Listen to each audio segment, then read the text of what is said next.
Bismillahirrahmanirrahim. Assalamualaikum warahmatullahi wabarakatuh. Perkenalkan, nama saya Fadil Destiawan dengan NIM 2409052242.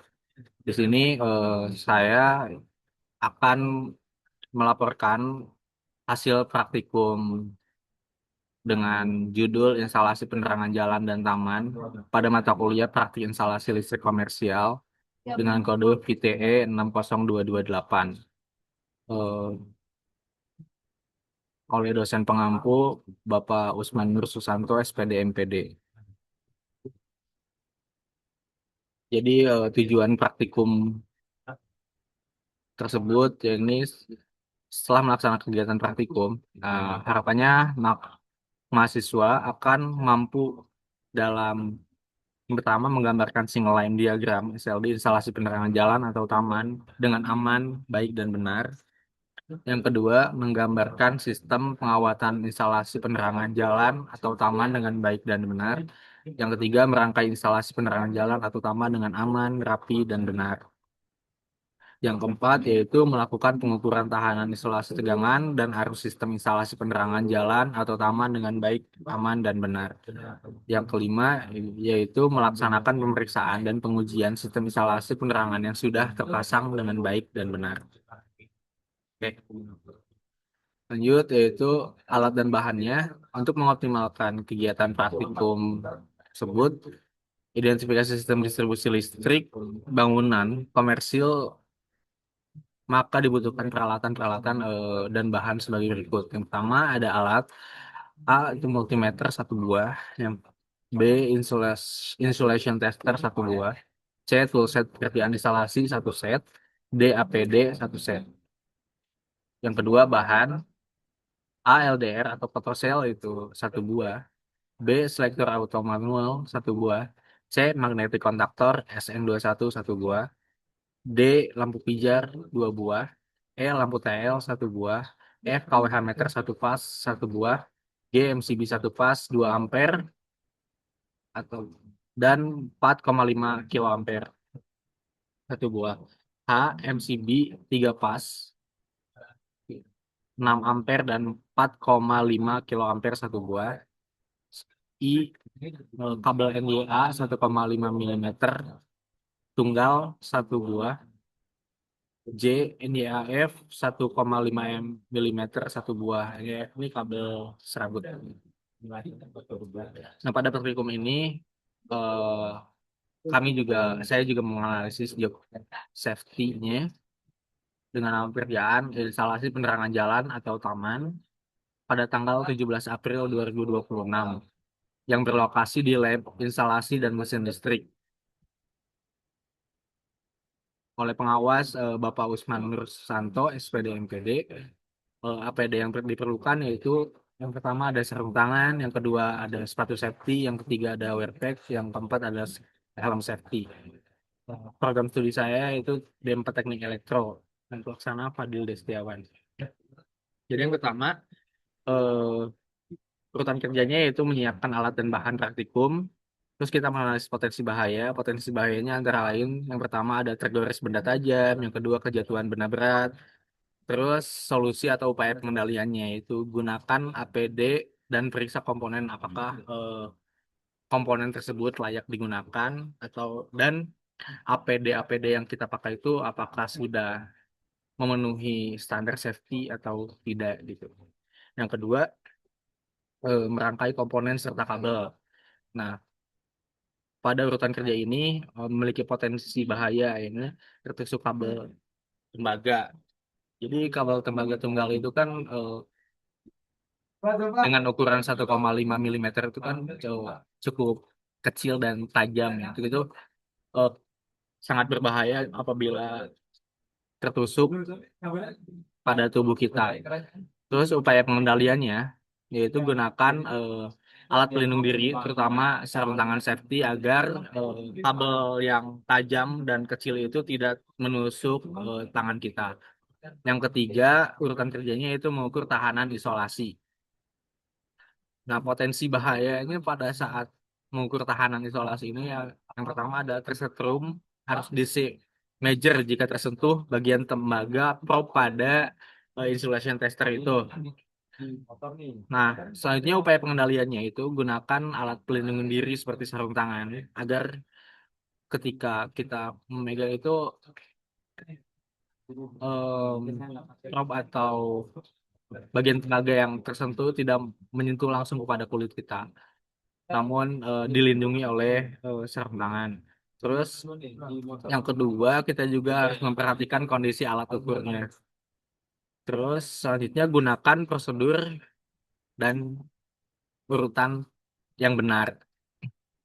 Yang keempat, urutan kerjanya itu pengujian rangkaian dengan aliran listrik.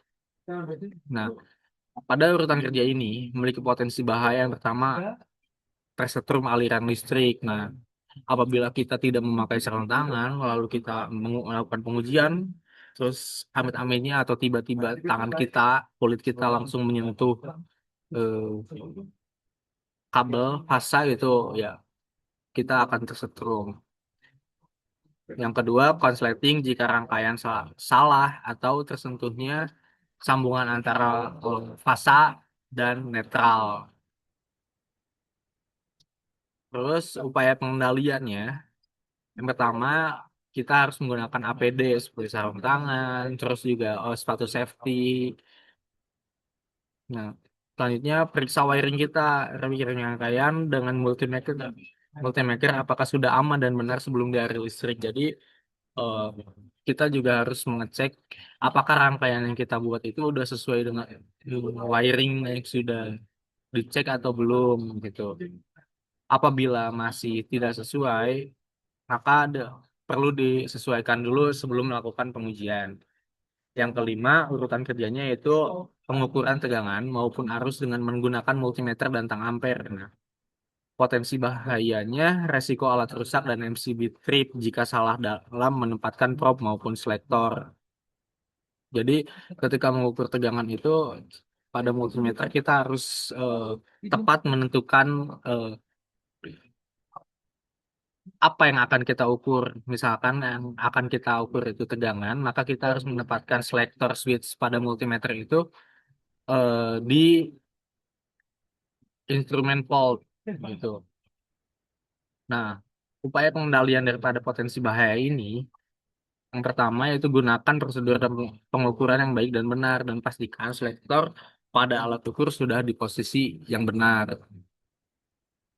Terus selanjutnya yang keenam, urutan kerjanya itu membongkar dan merapikan tempat praktikum. Jadi setelah praktikum kita juga harus membongkar dan merapikan kembali alat praktikum, jangan sampai eh, tempat kita praktikum itu kotor dan masih berantakan setelah kita praktikum. Nah, potensi bahaya ini yang pertama ada tertusuk dan tergores tembaga kabel karena kabel dan kabel NYM NDA itu tajam ukuran 1,5 kan, maka itu berpotensi banget untuk eh, menusuk bagian tubuh kita.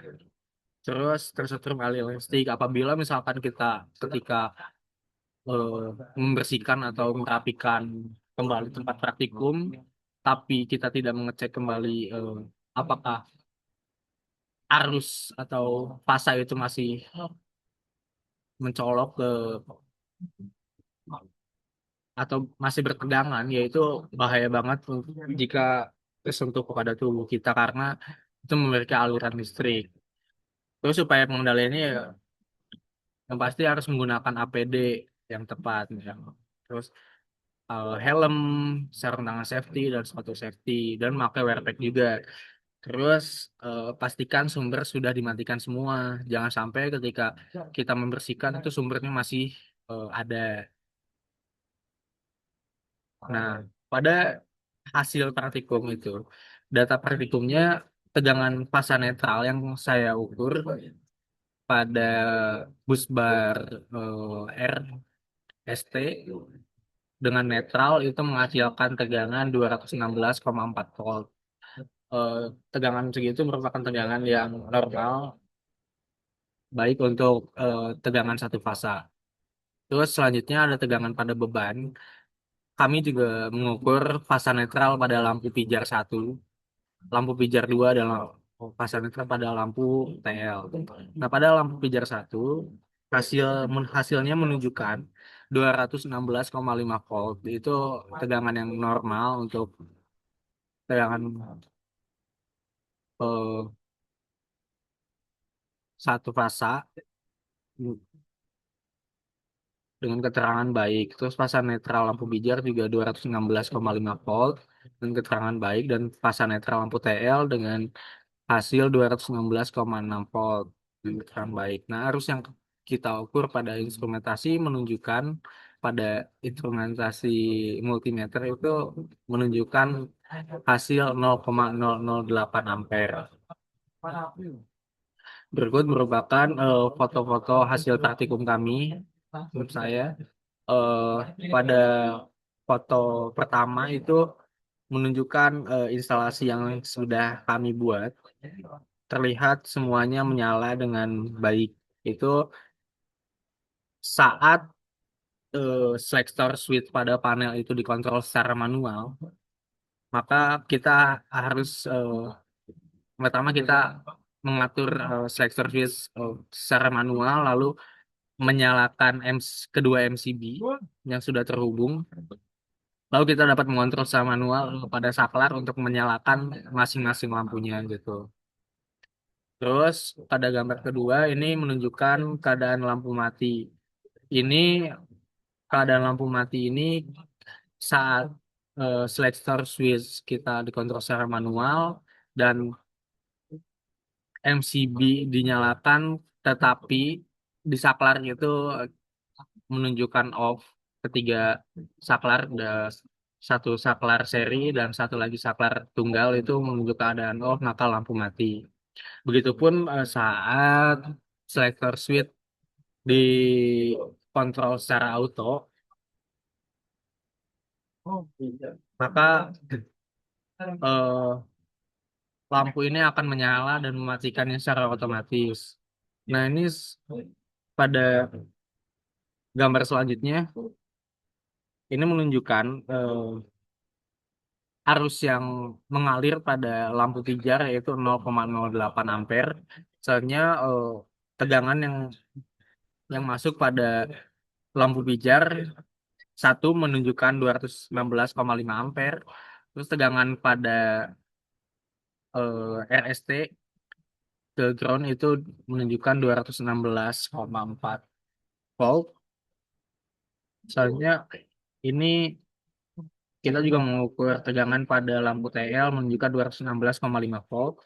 Terus selanjutnya kita pada gambar selanjutnya ini merupakan pengukuran pada lampu pijar 2 menunjukkan 216,6 volt. Nah, ada pertanyaan di lab sheet. Yang pertama, bagaimana sistem kerja penerangan secara manual? Jadi sistem kerja secara manual ini ketika selector switch diatur secara manual, lalu MCB 1 dan 2 dinyalakan pada posisi on, fasa dari panel kontrol mengalir ke saklar seri dan saklar tunggal. Kita dapat mengatur kontrol secara manual melalui saklar seri dan saklar tunggal. Ketika saklar seri dinyalakan salah satu, maka lampu pijar satu akan menyala. Lalu ketika saklar seri dinyalakan keduanya, maka lampu pijar satu dan lampu TL akan menyala. Kemudian ketika kita menekan saklar seri, maka lampu pijar dua akan menyala. Ini saklar tunggal, maka lampu pijar dua akan menyala. Yang kedua, bagaimana sistem kerja penerangan secara otomatis. Nah, sistem kerja penerangan secara otomatis yakni ketika selector switch diatur secara auto pada panel, maka fase dari bus bar akan mengalir langsung ke LDR. Selanjutnya dari LDR yang sudah terhubung pada lampu pijar satu, lampu pijar dua, dan lampu TL akan memproses atau menyalakan ketiga lampu tersebut dengan mendeteksi keadaan cahaya di area yang menggunakan sensor.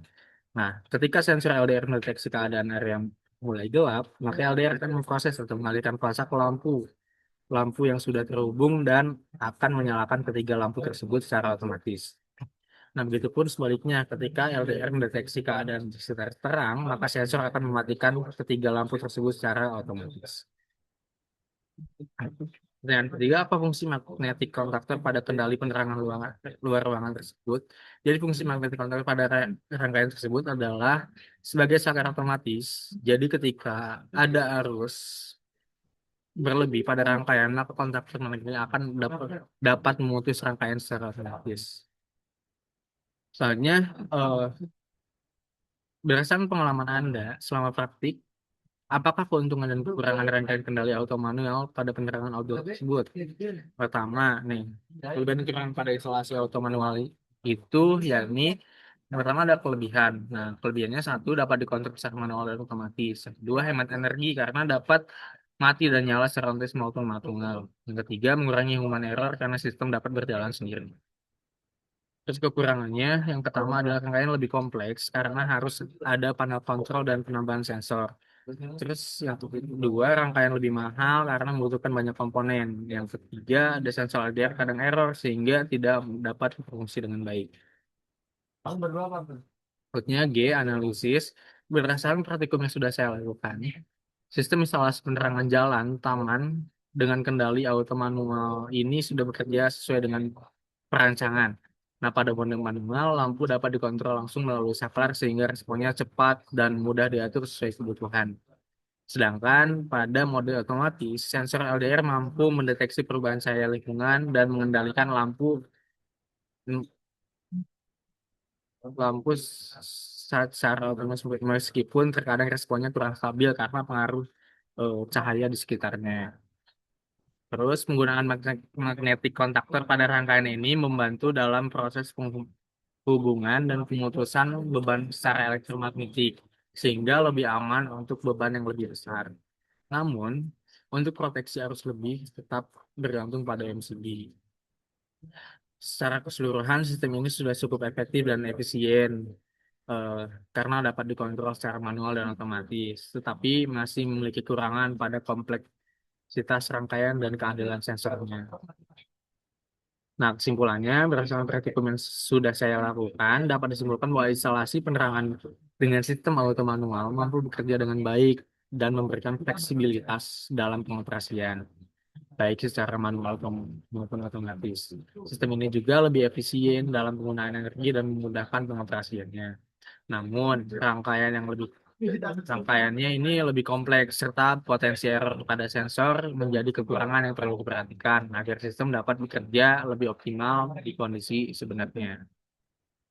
Sekian pemaparan laporan hasil praktikum instalasi penerangan jalan atau taman yang sudah saya lakukan.